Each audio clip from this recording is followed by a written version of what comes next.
2007-এর one day বিশ্বকাপে ভরাডুবির পর 4 বছরের ব্যবধানে 2011 বিশ্বকাপের চ্যাম্পিয়ন টিম ইন্ডিয়া।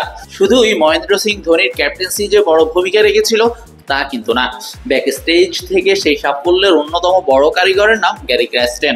2008 থেকে 2011 এই সময় ভারতকে জিতিয়েছেন একটা বিশ্বকাপ আর একটা এশিয়া কাপ। দায়িত্ব নেওয়ার পর খেলিয়েছিলেন 2008-এর এশিয়া কাপ ফাইনালও। টেস্ট র্যাঙ্কিং এর 1 নম্বর দল বানিয়েছেন। সব মিলিয়ে ভারতের ক্রিকেটের সবচাইতে স্বর্ণালী প্রজন্মের গুরুদায়িত্বটা বেশ ভালোভাবেই সফলতার সাথেই শেষ করেছিলেন।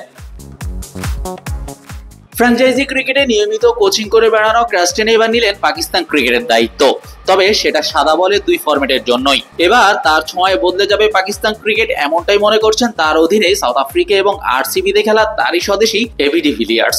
সম্প্রতি তার ব্যক্তিগত ইউটিউব চ্যানেল 360 এর এক ভিডিওতে নতুন পাকিস্তানকে দেখার জন্য প্রস্তুত হতে বলেন এবি।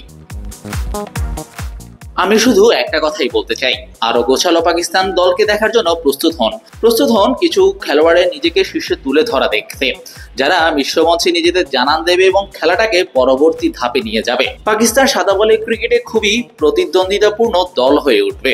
আমি আশা করছি তারা টি-20 বিশ্বকাপের নক স্টেজের দরজায় কড়া নাড়বে। ক্র্যাস্টেনের অধীনে 2011 থেকে 2013 পর্যন্ত সাউথ আফ্রিকায় খেলেছিলেন এবি।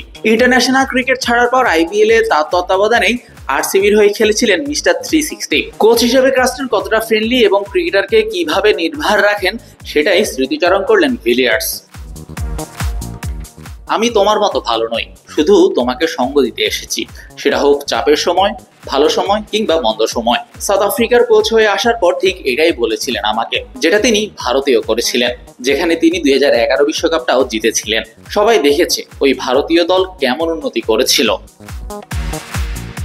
টি-20 বিশ্বকাপের সবশেষ আসরে ফাইনাল খেলেছিল পাকিস্তান। 2023-এর ওয়ানডে বিশ্বকাপে যেতে পারেনি সেমিতেও।